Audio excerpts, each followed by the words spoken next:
Greetings, ladies and gentlemen. Good afternoon. This is your girl Tiffany coming through right here live in effect. So today we're going to be talking about fashion designers. All right. It's very rare that you hear about blacks in the fashion industry. I mean, we all know about the Sean John, the Fubu's, the Carl Kanai, even the Baby Fat and Fat Farm, right? And you had a few celebrities that came out with their own, like Nelly came out with Apple Bottom, Eve came out with Fetish. But let's talk about those who are fashion designers. You know what I'm saying? See, Kamara Lee Simmons and Russell Simmons and Carl Kanai and Fubu, they're just a few. But there were so many blacks out there that have created work and images and styles and beauties, but they never received proper credit for it, or they have gone unforgotten. So the person I'm talking about today is Patrick Kelly. Patrick Kelly made his name in the industry, especially when he moved overseas to France.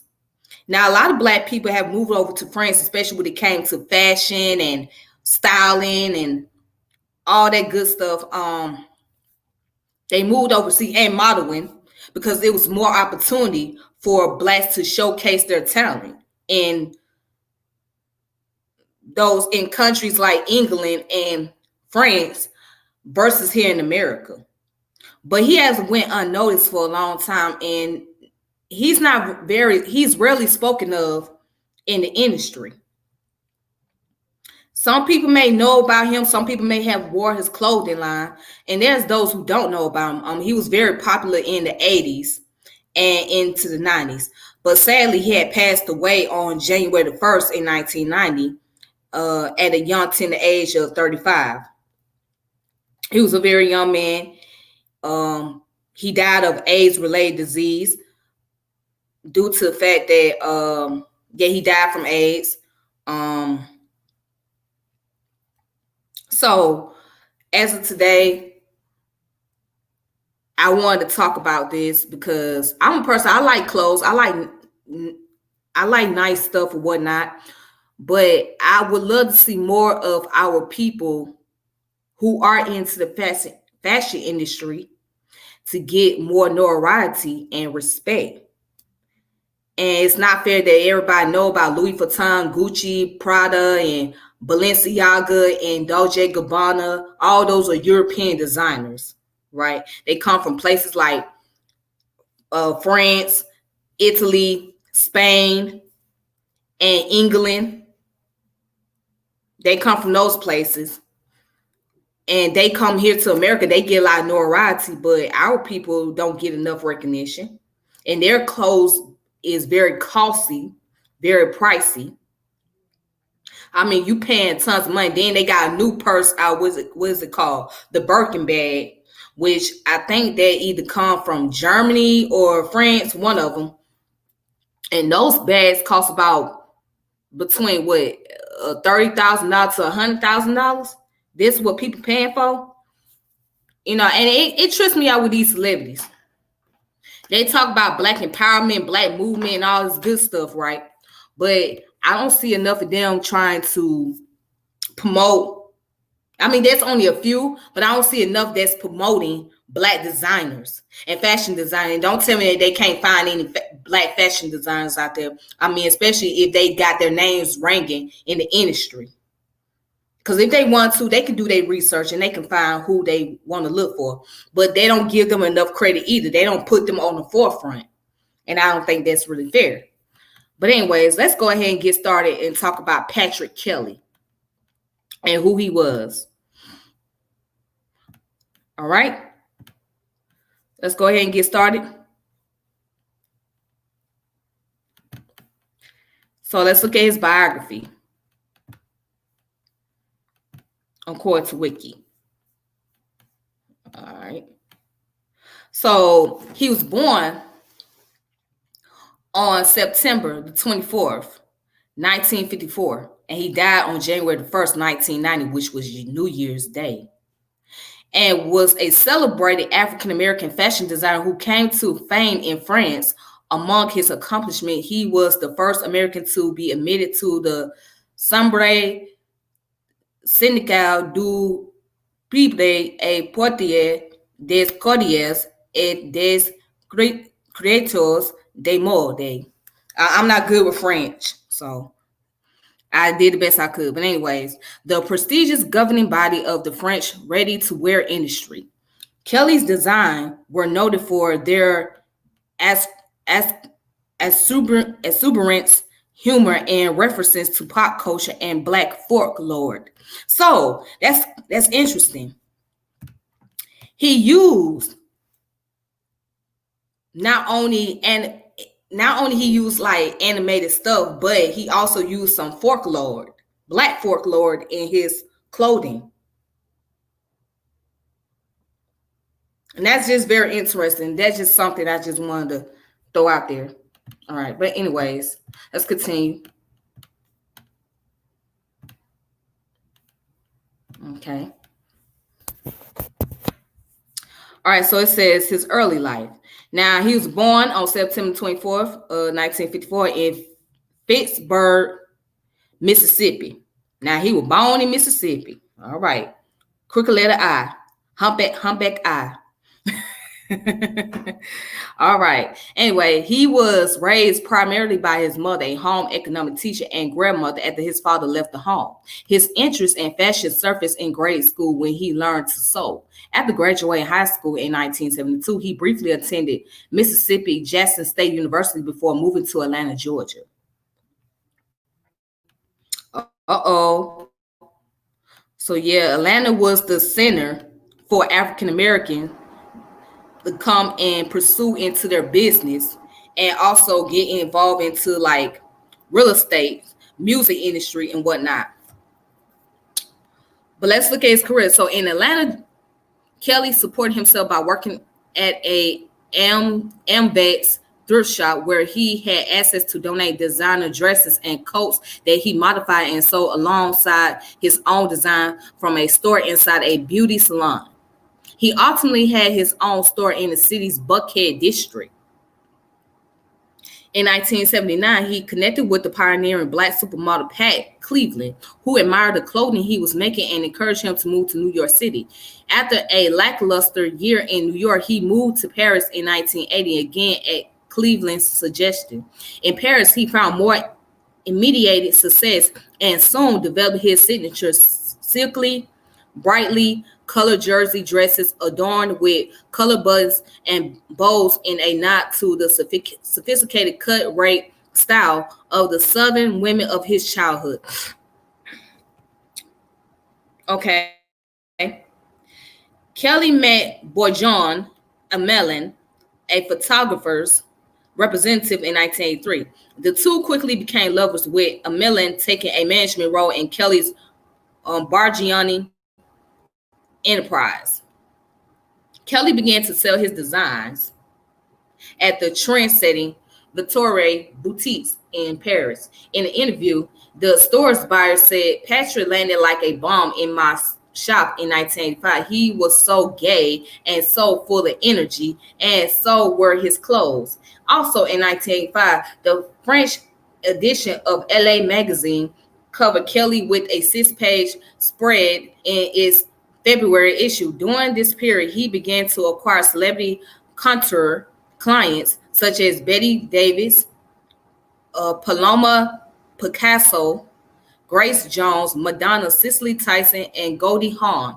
He also participated in a notable collaboration with jewelry designer David Spada, one product of which was one of Kelly's most famous designs, a Josephine Baker-inspired ensemble with a banana skirt, now in the fashion of the Philadelphia Museum of Art. All right, so right here, this picture, this is his gravestone, okay? He was buried in Paris. This is his gravestone right here. And this is one of his one of his designs. A beautiful design. All right.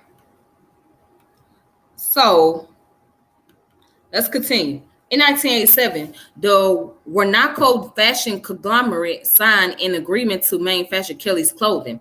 With Warnaco backing, Kelly designs were soon available in stores throughout the world. That year, his sales approached 7 million. With the support of designer Sonia Raquel, Kelly was admitted in 1988 to the prestigious Sombrare Syndicate, and I'm not going to say the rest of it because I'm not good with French. Anyways, his young label thus became an official colleague of brands such as Levi's, Saint Laurent, Chanel, and Christian Dior. He was the first American to join the organization, which is the trade association for the French ready-to-wear industry. Through this affiliation, Kelly was able to present runway shows at the Louvre. Describing one such 1988 show, the Christian Science Monitor comment, styles ranging from the sublime tailored suits and dresses with longer hemlines, mostly in sober gray flannel and flowing crepe pants, to the ridiculous motorcycle helmet hats, lopsided pockets, scoop necklace trimmed with huge gardenias, and of course, an abundance of buttons. Kelly was a vivid collector of Black memorabilia with an affinity for depicting racial stereotypes that many find challenging, offensive, or demeaning. He deployed this material ironically in his design, which featured cartoonish watermelon wedges, black baby dolls, bananas, and gollywogs, among other images. In 2004, Robin Javon, writing in the Washington Post, observed that an important aspect of Kelly's work as a designer was the way he foregrounded race and heritage in his design, choices of models, and public image. Any lasting contribution that Kelly made to fashion vocabulary is dominated by the signature significance of his ethnicity. Kelly was African American, and that fact played prominently in his design, in the way he presented them to the public, and in the way he engaged his audience. No other well-known fashion design has been so inextricably linked to both his race and his culture, and no other designer was so purposeful in exploiting both. Kelly saw inclusiveness in the clothes he designed. Telling People magazine in 1987, I designed for fat women, skinny women, all kinds of women. My message is you're beautiful just the way you are. At his March 1987 show, one of his models was 8 months pregnant. Okay. By 1989, Kelly was at the height of his success, producing his line for Wanako in addition to other contracts, including one for Benetton, while developing plans for lingerie, perfume, and menswear line. That August, Kelly became ill and was unable to complete preparation for his October show, which soon resulted in the cancellation of his Wanako agreement. Kelly was sick with AIDS, but the hope of his partial recovery and business consideration kept the nature of his illness secret until after his death. Kelly died on January the 1st of 1990, survived by Emilian and his mother. At Kelly's memorial service, his friend and client Gloria Steinem concluded her remarks by saying, instead of dividing us with gold and jewels, he united us with buttons and bows. Kelly is buried in the 50th division of Paris Père Lachaise Cemetery.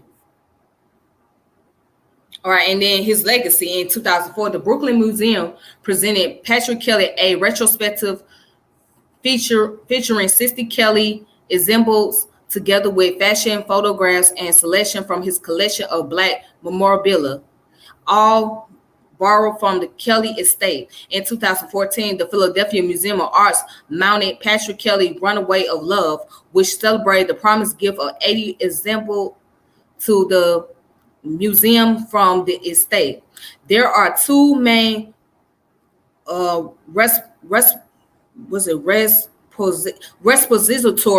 of Kelly's garments in the United States.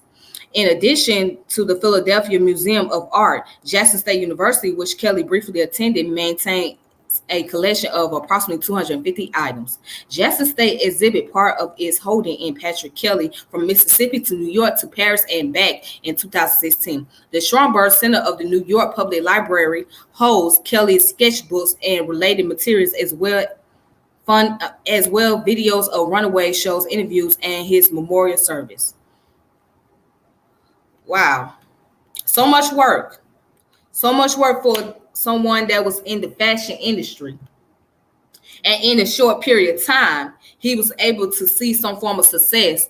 However, he wasn't able to continue his success due to being sick with a virus called AIDS. Now, AIDS, the awareness of AIDS didn't come about into the 80s. Okay. And at that time, AIDS was spreading rapidly. I mean, it was spreading rapidly, especially those in the gay community. But I want to just go ahead and show you guys some pictures of his designs.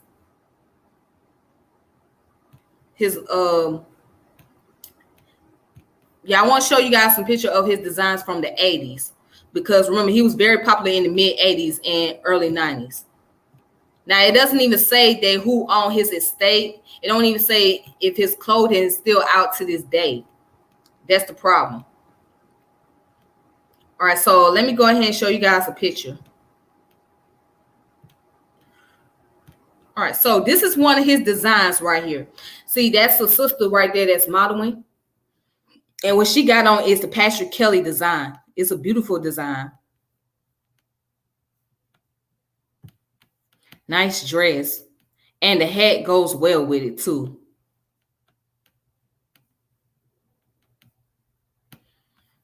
All right. Excuse me. Ooh, excuse me. Excuse me. All right. So let me go ahead and show you something else before I continue.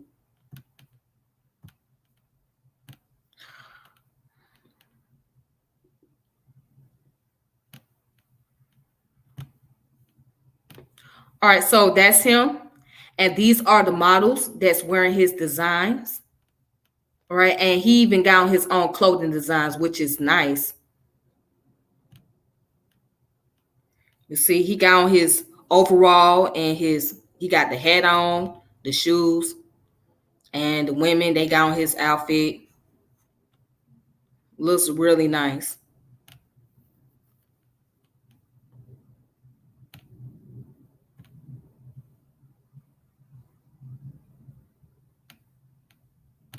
Okay, so I want to show you guys a quick video.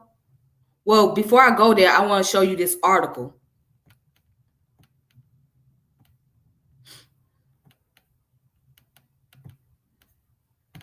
Okay, so right here, this article is called Visit Fittsburg.com, which is in Mississippi. The Amazing Life of Patrick Kelly, Fittsburg's fashion icon. All right. So it goes into a little further detail. It says Kelly studied art history and African American history at Jackson State University and continued his art education at the prestigious Pearson School of Design in New York. While in high school in Pittsburgh, Kelly, a self-taught sewer, helps the girls in his neighborhood design and sew party dresses. After leaving Jackson State, he had moved to Atlanta, where he volunteered to decorate the window of a Yves Saint Laurent boutique called Rive Gauche. And he was on the payroll. He then opened a vintage clothing boutique and worked as an instructor at a Barbizon modeling school. While there, he met runaway supermodel Pat Cleveland, who convinced him that he needed to take his talents to New York. All right. So, and here's some more of his designs right here. As you can see in this picture, the girl got on his dress, and then there's another young lady that got on his designs. And this is another one of his designs over here. Some beautiful dresses he made. Very beautiful. And it says Kelly's popularity stemmed from his fun, colorful, and exotic style. As the Washington Post described him in 1988, Patrick Kelly has a witty way with fashion. Kelly's earliest influence was his grandmother. Since she had limited resources, she would replace lost buttons on his clothes with whatever she could find, and she would often add her own touch to spruce up the clothing a bit. Large, colorful buttons later became a trademark of Kelly's design, but his creativity did not stop there. He decorated dresses with colorful bows, embroidering lips and hearts, and even billiard balls. In 1986, Time magazine described his clothes as fitted, funny, and a little goofy. So, with all those baggy clothes that you seen people wearing back in the late 80s and early 90s, he invented that. He invented that style, basically. So all those baggy clothes, all those weird looking outfit they was wearing back then, he the one started that trend. Patrick Kelly. He started that trend because he was wearing those clothing himself. And so it became popular in the 90s. It inspired other fashion designers to come up with a similar style and the similar characteristic as well, and have that similar form of expression that Kelly had with his own clothing. Now I want to play a video clip of Patrick Kelly. So let me find that video.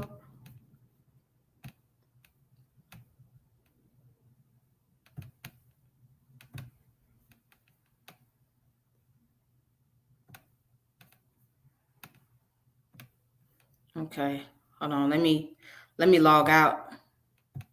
Let me do this because I don't want to forget the sound.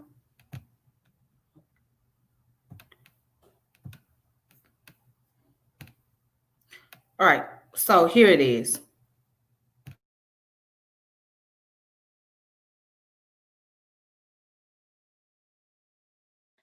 You've heard of Laquan Smith, right?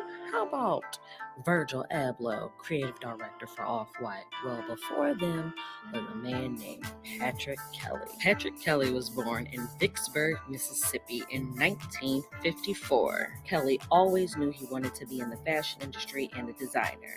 So his grandmother and his mother would always bring him fashion magazines. With dreams of pursuing a career in the fashion industry, Patrick moved to New York.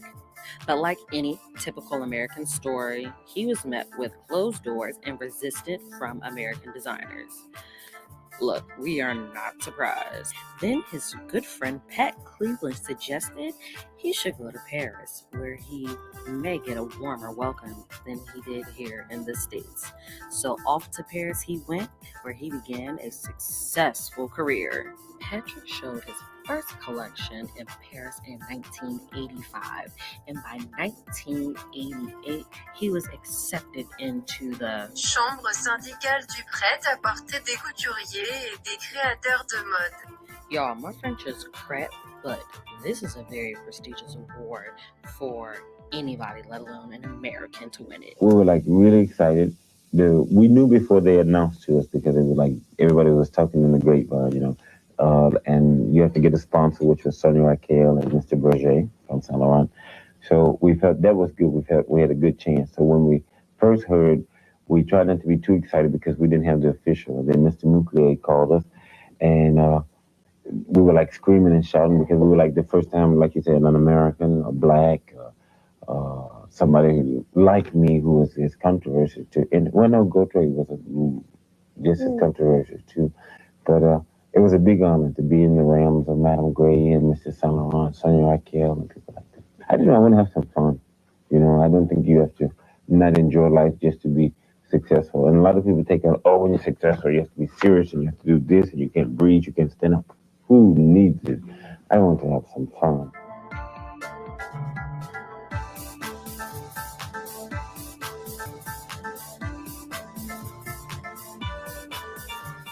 This made him the first African American to be inducted into something so prestigious. Patrick was known for his colorful and whimsical designs, bodycon dresses, and entertaining fashion shows. Patrick made his clothes for all women, but he always made a conscious effort to hire black models such as Iman, Naomi Campbell, and Grace Jones, even the likes of Tukey Smith. It's nice to be able to have a shape and have all this and still be on the runway. That means a lot, okay? Because I'm not a size 6, honey. And when you have all these curves, it's real nice that Patrick understands that. And he does.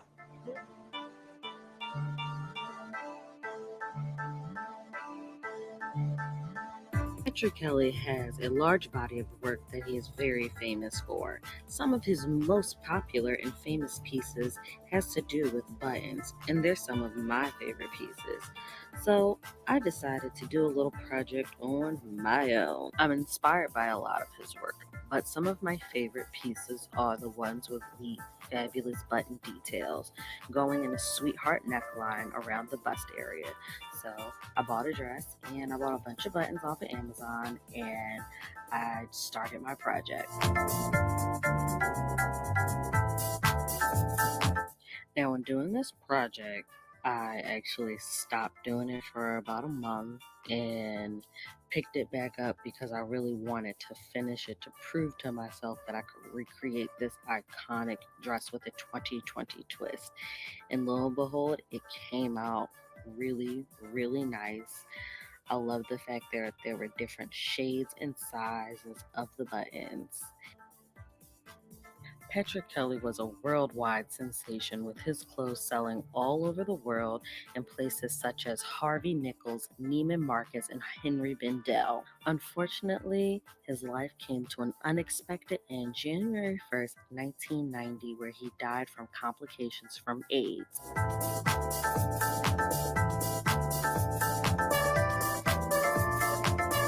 Patrick Kelly was viewed as an extraordinary fashion designer, known for his signature mixture of fun and chic feminine fashion design. He will forever live on in our hearts as one of the greatest to ever live to change fashion history and African American history.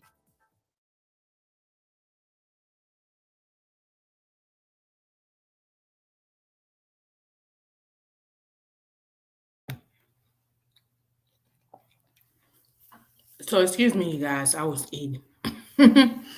But have you noticed in the video the woman stated that he was closed out of Americans' fashion industry, which is why he went to France. Have you noticed that? And also, have you noticed that in the video she mentioned where he hired more black models? I mean, although he made clothes for all women, because most of his clothes were geared towards women and whatnot, but they said that he hired fashion models who were African American. That's who he really wanted the most, because he wanted to be able to showcase their ability to, their skills, their talent, their beauty, and their image. That's what he wanted, to showcase their image. Now, I have come across an interesting article that's in relation to Patrick Kelly. So it talks about this article here, what I'm about to pull up for you guys. It's called Dilemmas in African Diaspora Fashion.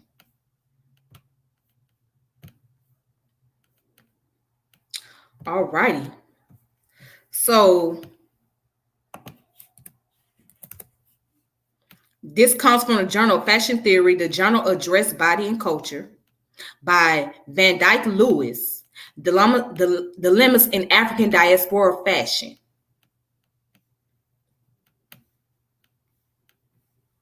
Okay. Now, let's look at the intro for a little bit. So it says this article examines the political assertions that are central to where and how the African diaspora is situated within Western culture. The article will examine how the diaspora use fashion objects in social and visual reconstruction of self. A contention is that the relationship between the dominant mainstream culture and the African diaspora is insecure, encompassing opposing refreshional territories that are revealed in this article as either real or utopian. The contemporary African diaspora consists of the descendants of people who were enslaved and transported from Africa between 1430 and Queen Victoria's reign. The Atlantic slave trade involved the collusion of African, European, and American slave traders. At the cornerstone of slavery was the Black African, whose image had been reconfigured and made racial, and a feat perpetuated prior to slavery throughout European and American superstructures. The enslaved Black body was a Gilroy remind us is reclaimed from its status as a fetish commodity. Actions of reclamation have become a visible quest for many members of the diaspora. Fashion is among other activities that provide methods of self-expression, identity, and authorship in attempts to reclamation.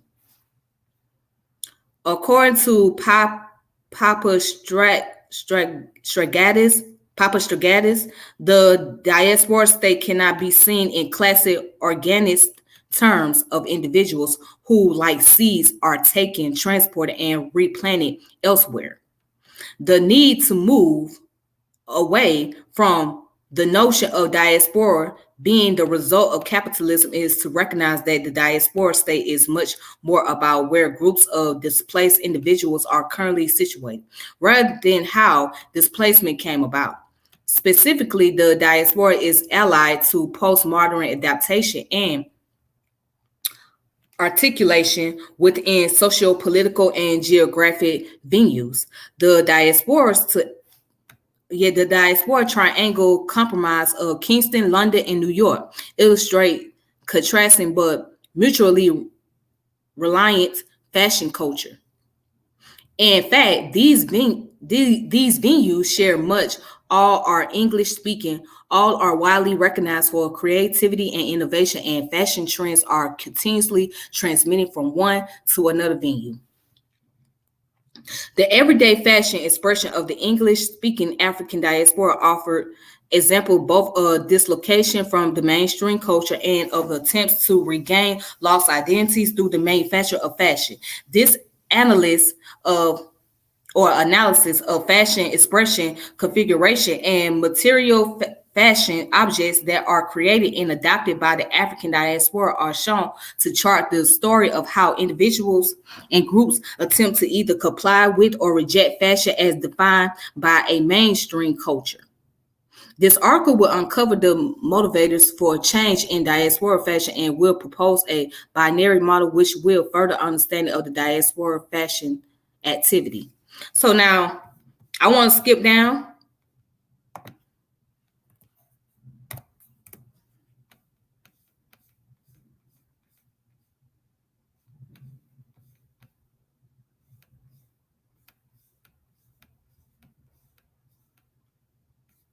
Now let's look at ideology and territory of the fashion edited diaspora image. So, Black fashion and its formation within the diaspora are defined through two double qualification: one being of the diaspora in the Western world, and the other of being Black and of the diaspora. The tension between these forms the basis of a social psychological direction that is based upon historical encounters. Both determinations are found in the comments on visual appearance of fashion wearers from the African diaspora sites of New York, Kingston, and London. For some Blacks, the double qualification of being of the diaspora in the mainstream is not necessary. Often attempts are made to articulate an individual expression in only one or the other qualification. Though singular its interpretation are rare. Discussion of the diaspora is best understood by exploring the proposition of both qualification. In urban site, identity is constructed where the Black fashion vernacular operates between fashion expression that are very Black, very white, or occupy a position midway between the two in a kind of material creolization. Keyword creolization. This choice reflects a measure of personal and psychological well-being. Individuals are able to decide whether they wish to emphasize Blackness or not. And it goes on to say, separation from Blackness within the diaspora is analogous to W.E.B. Du Bois' 1903 concept of double consciousness. Both Black and of the diaspora may therefore he more readily negotiable psychological and then materially than being of the diaspora in the West. Choices between the two qualifications are based upon contrary histories offering different degrees of freedoms. Individuals who primarily claim to be Black connect and entangle in ancient past within their daily fashion performance. Inherent in the experience of African diaspora culture is a separate yet parallel Euro-American cultural past that is interconnected and influencing the diaspora. Diaspora institutions have inherited much from Euro-American aesthetics through mimicked behavior and have created metaphors for the establishment of a resistance to the dominant aesthetic. All right. So let's go now. Let's go down to the Black designer dilemma. So say successful mainstream fashion designs tends to conform to a very narrowly defined stereotype because mainstream fashion promotion media expect that type. They tend not to promote designers who do not conform to it.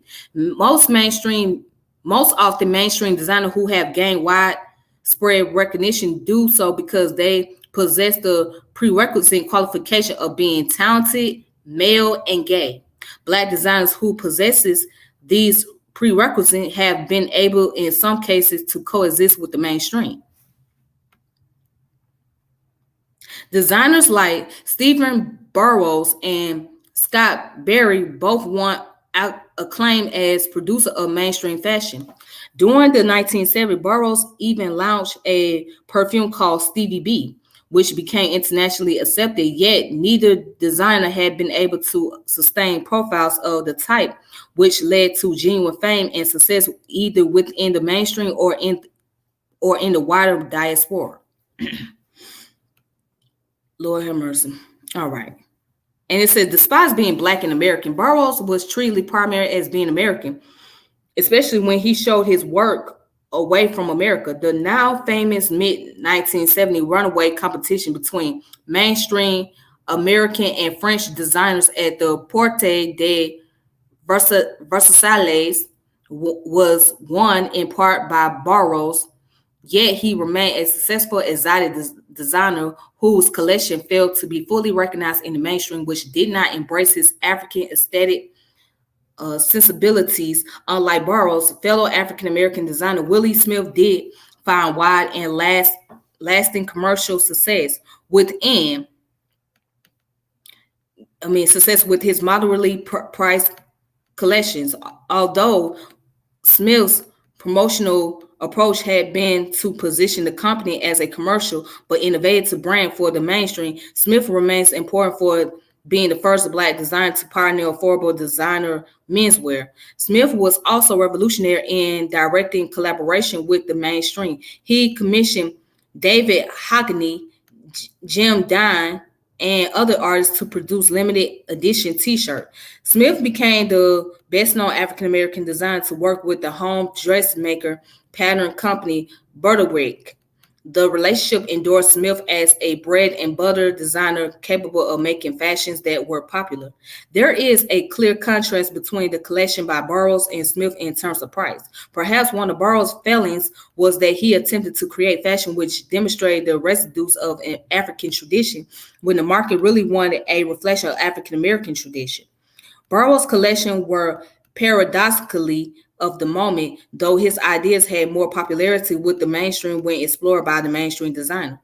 Giorgio de Sant Angelos was one such designer who created collections which were influenced by Western notion of Native Indian and African costume. Though I do not wish to compare or contrast the aesthetic merits of St. Angelo and Burroughs, any reading of fashion history shows an incomplete, unequal treatment of Stephen Burrows, Scott Berry, and Willie Smith. The collective accomplishment of Burroughs, Smith, and Berry are structurally confined to the peculiarity of apparel designed by Black men. These three designers have marginal acceptance into the mainstream, confirmed by a few appearances in American Vogue and other fashion establishment magazines. All right. So, all too often, many of us have heard the challenges of getting into the mainstream as a Black person, especially when it comes to fashion. So you have to meet the expectation of the quality taste. And then let me say this. When you wear clothing designs, those are art in itself. Because when we dress a certain way, it's an expression of who we are. It's our way of identifying ourselves and our character. It's a way of connecting the cultural aspect to fashion. So what a lot of these Black designers did, people like Patrick Kelly, Willie Smith, and many others, they connected culture with their fashion by putting on the image, by putting it into the dresses or the pants, t-shirt or whatnot. It gave some form of expression of who they were and who they are and their cultural identity. That's what it did. So we always had a way to connect with our culture as people of color. And we did one of those things not only through our hair fashion, our hair designs, not just with the dancing or the singing or the chanting, but with fashion, with clothes. The way we wore our clothes, it was an expression of who we were. Now, there's a saying that you can't judge a book by its cover, and that's true. In most cases, you really can't judge a book by its cover. But at the same time, if you see how people express themselves aesthetically, it shows who they are. It shows their character. It shows where their mind frame is at. All right. And that's very common, especially like within what we call the conscious community. The conscious community is very common. You will see a lot of aesthetic beauties, especially with the women, the way they dress and the way they express their bodily image. They wear natural hair most of the time. They wear the earrings. They might wear like some type of African attire. It's a form of expression of who they are. So fashion expresses and lets out that character and brings out the culture in you. That's what it does. All right. So with that being said, ladies and gentlemen, I'm going to go ahead and end this video.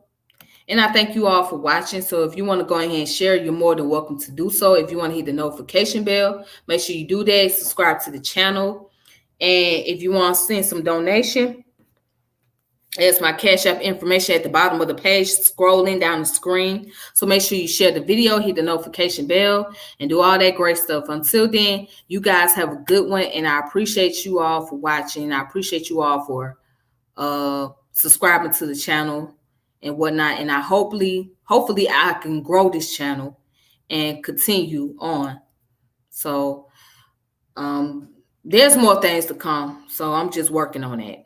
All right. But until then, y'all take it easy. All right, be safe. Thank you. Until next time.